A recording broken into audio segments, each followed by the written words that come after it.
Assalamualaikum warahmatullahi wabarakatuh. Welcome back to English Study. Hari ini kita akan belajar mengenai yang namanya passive sentence atau passive voice. Ini merupakan kelanjutan dari explanation text kemarin, karena di explanation text itu memiliki bagian dari language features, yaitu berupa kalimat pasif atau passive sentence.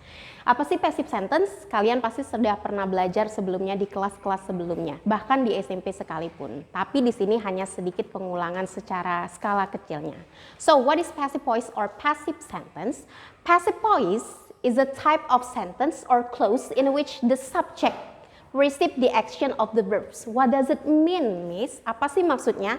Maksudnya adalah si kalimat pasif adalah satu jenis kalimat atau klausa di mana si subjek di mana subjeknya itu akan menerima perlakuan dari kata kerja itu sendiri atau yang dikenai perbuatan. Di sini ada beberapa rules atau beberapa aturan untuk membuat sebuah kalimat pasif. Yang pertama itu subjek di dalam sebuah kalimat yang aktif itu akan menjadi objek di sebuah kalimat pasif. Aturan yang kedua, di mana sebuah objek di kalimat pasif itu justru akan menjadi subjek di kalimat, terbalik ya, itu akan menjadi subjek di kalimat yang, terbalik ya. Objek yang di kalimat aktif ini akan menjadi subjek di kalimat yang pasif.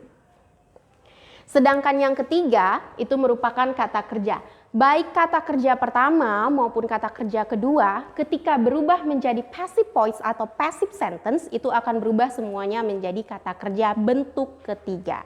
Maka rumusnya seperti apa sih, Miss? Rumusnya ada di sini, ya. The formula of passive voice. Formula atau rumusnya yaitu berupa subject, kemudian ditambah be. Be itu sendiri merupakan to be atau auxiliary verb atau kata kerja bantu, ya. Kemudian ada past participle. Past participle di sini dijelaskan adalah kata kerja ketiga atau bentuk kata kerja ketiga. Kemudian ada by agent. Apa sih, Miss, by agent? By agent itu adalah pelaku dari tindakan atau orang atau sesuatu yang dikenai sebuah tindakan. Kita langsung masuk ke dalam rumusnya secara langsung ya, dan juga langsung masuk ke soal. Ini yang pertama, kita menggunakan dulu rumus simple present tense. Masih ingat dong pasti rumus simple present tense itu secara sederhananya tahu menggunakan verb one ya, subject plus verb one s or es. Di sini contohnya she feeds the parrots. Dia si perempuan itu memberi makan si burung parrot. Di sini menggunakan subject rumus simple presentnya.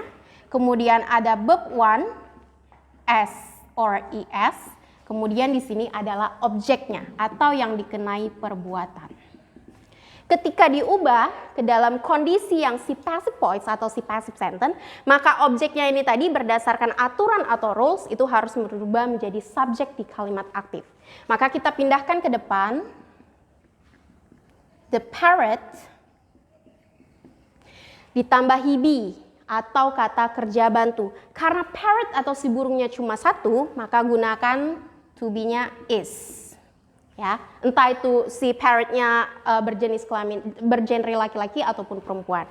Kemudian kata kerja ketiganya diganti dengan past participle. Past participle kata kerja ketiga. Dari feeds itu diganti menjadi food. Tetap feed ya. Subjeknya adalah she. She merupakan by agent atau pelaku dari tindakan tersebut. Karena dia perempuan, ketika berubah menjadi objek sesuai dengan aturan, maka dia harus diganti menjadi her.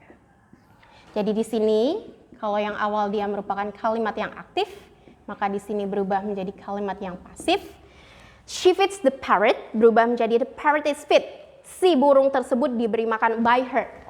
Jangan lupa tambahkan kata by. Ada kata by agent atau by her atau oleh si pelaku. Miss, boleh diganti dengan someone? Boleh ya, tergantung dari subjeknya. Kalau subjeknya tidak jelas boleh diganti dengan someone. Kalau memang tidak harus ditulis juga tidak menjadi masalah. Karena by agent itu sebenarnya optional. Boleh ada ataupun tidak. Tapi biasanya sebagai penguatan dia akan ditulis ya, by agentnya. Kemudian kita masuk ke rumus yang simple past tense.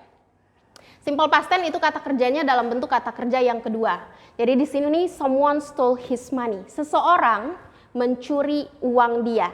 Kita tak tahu nih laki-laki atau perempuan someone-nya. Jadi kalau ditambahkan dengan by agent nanti tinggal digantikan saja dengan tetap by someone atau by him atau by her ya. Jadi kalau mau kita ubah his money, langsung masuk ke sini sebagai subjek. Karena kalimatnya dalam bentuk simple past, maka dia harus menggunakan to be yang juga simple past. Ada was, ada were.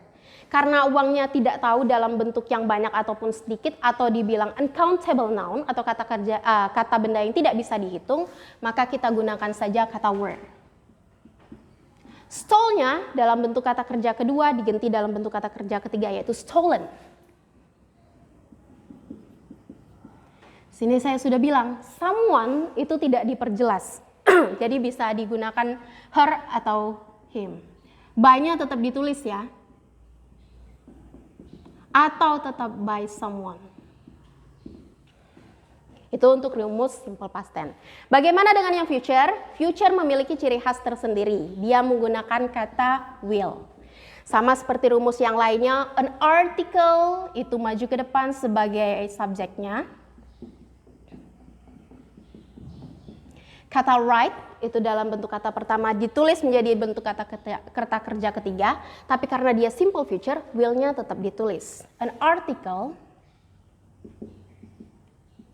tambahkan be kalau untuk penggunaan kata will atau simple future. Write menjadi written.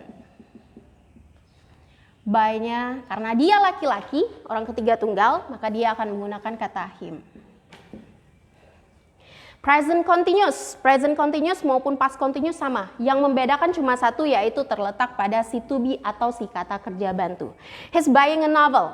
Dia sedang membeli sebuah novel. Akan berubah menjadi passive, maka a novel yang tadinya objek itu akan berubah menjadi subjek. Novelnya cuma satu, karena dia present. Is. Jangan lupa tambahkan being, karena dia continuous atau sedang berlangsung. A novel is being, yang tadinya buying berubah menjadi kata kerja ketiga menjadi bought. Karena dia laki-laki berubah menjadi kata him.